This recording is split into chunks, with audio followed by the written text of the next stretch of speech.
fun yet? I'm having fun. Yeah. So listen, It's been a while. we've only done this over Zoom. Exactly. Nice to see you in person. It's nice to see you in person as well. So in this movie, Nicolas Cage is playing Nick Cage, a little similar to himself. Pedro is playing Javi.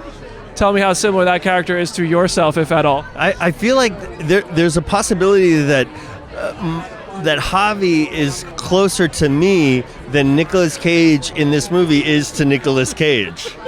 Ironically, I think I got the part because I'm a real fan, and there was no way for them to not believe me because I knew more about Nicolas Cage movies than the makers of the movie did. So if you had $1 million for a birthday party, who would you invite to be the special guest if they would accept? It would be Nicolas Cage. So you just lived your dream. I just lived my dream. I want to ask you this because Isn't it yours? Isn't it? It's all of us. everybody's? Yeah. Now, I want to ask you this because there's a scene in the trailer where you go and you see the big Nick Cage. I'm pretty sure it's the face-off version of him.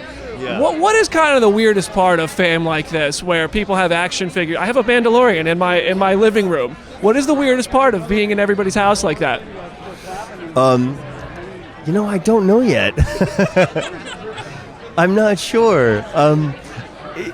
It's such a I can never make the connection in terms of what my participation is in this kind of fandom, because that's my experience growing up.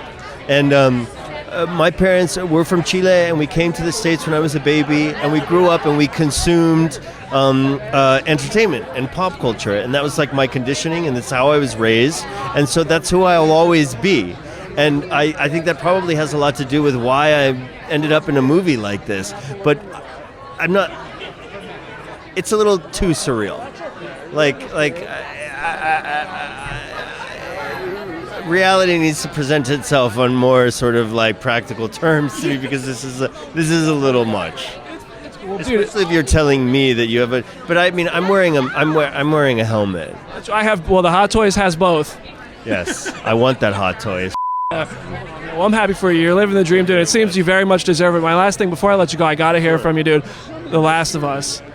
What's that set like? Is it just covered in clickers and spores? Like, what is that? How immersive is that for you? It is covered in clickers and spores, and the elements of Alberta, and we're having an amazing time. It's totally harrowing, and I don't know if we'll make it, but it'll be completely worth it.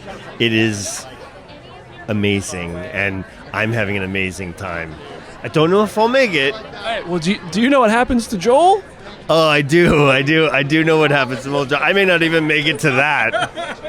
Oh, man, well, dude, it's a pleasure speaking with you. I can't wait to see the movie tonight. Enjoy.